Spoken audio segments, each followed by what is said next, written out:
This video was sponsored by Skillshare. Check out the video description to learn more. Hey, this is Linus. What's up?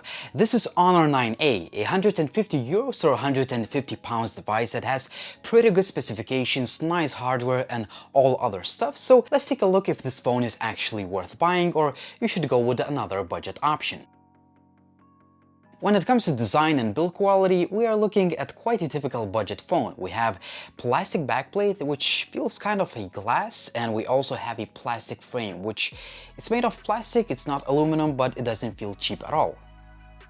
The feeling in the hand is pretty good. Even though this is a cheap device, it doesn't feel very cheap, and it's also quite easy to manage in one hand thanks to that display, which is actually pretty good overall, even though it's just HD plus panel, but it's not bad for the daily use, and it's also easily viewable outdoors. On the bottom of the phone, we have a headphone jack and the micro USB port. Some may say that the micro USB port is a shortcoming, but I think it's not a shortcoming in this price segment because you might have a lot of micro USB cables laying around, so you don't need to buy those USB Type-C cables.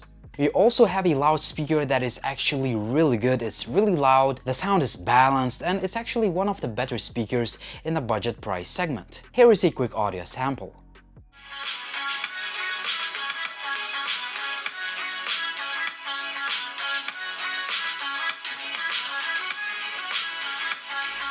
Now the specs. The phone ships with a Helio P22 chipset, 3GB of RAM, and 64GB of expandable storage.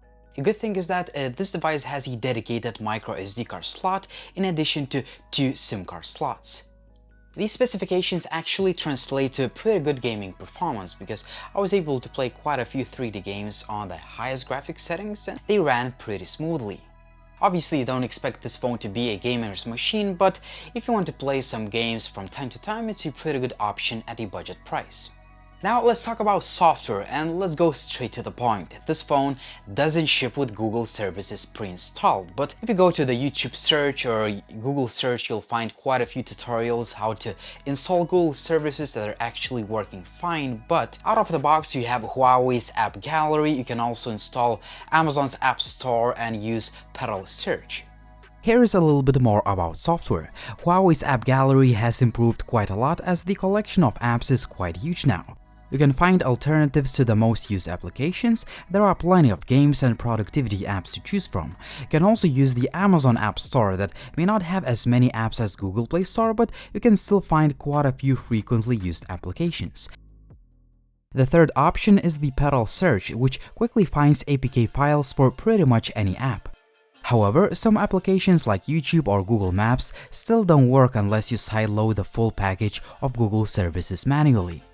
In this video, I use Google Vanced application, which is, however, not the official version of Google's YouTube app. When it comes to cameras, we have a triple camera setup on the back that consists of the main camera, wide-angle shooter, and a dedicated portrait lens. On the front, we have an 8-megapixel snapper. Daylight image quality is actually really good with the main lens. The pictures are detailed, sharp, and dynamic range is quite impressive. The wide-angle camera, on the other hand, is not always that great, but you can still take some pretty nice pictures.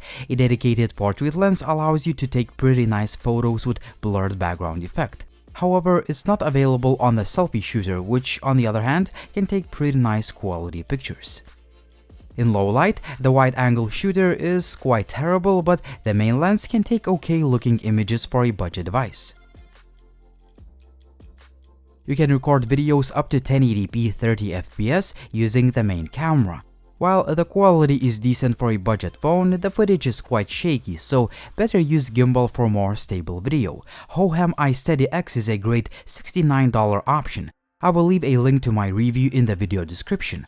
Also, subscribe to the channel for more budget tech videos. 1080p selfie video quality is quite good overall. Check it out by yourself. Handheld, no stabilization tools, and today's lighting conditions are pretty good, but I'm standing here in the shade. So yeah, this is my video test.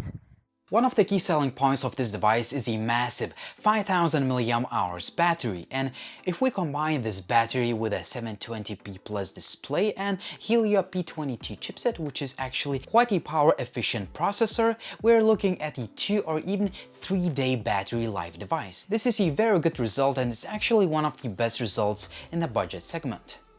What I love about the Honor 9A is that you're actually getting quite a few extras for the price.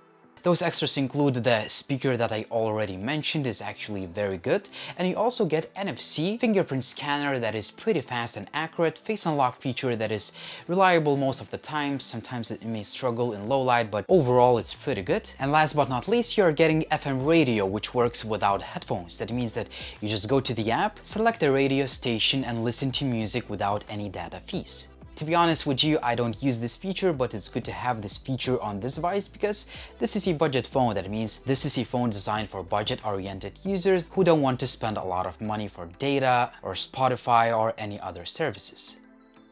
So here's my takeaway about the Honor 9A.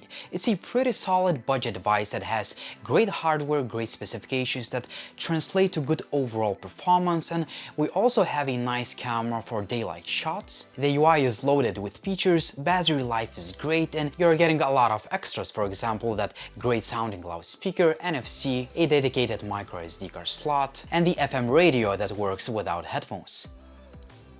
The main downside of the Honor 9A is obviously the lack of the pre-installed Google services, but you have a few options. Either install those Google services yourself by using some YouTube tutorial, or try to compensate the lack of the Google services pre-installed by using the AppGallery, Amazon App Store, or Pedal Search. Another con worth mentioning is 1080p video is quite shaky, and I'm comparing this video to other budget devices, for example, the likes of Xiaomi. Now the word from the channel sponsor, Skillshare. Skillshare is an online learning community for creatives where millions come together to take the next step in their creative journey. Skillshare offers thousands of inspiring classes for creative and curious people on topics including illustration, design, photography, video, freelancing, and more. One of my favorite classes includes Real Productivity: How to Build Habits That Last by Thomas Frank.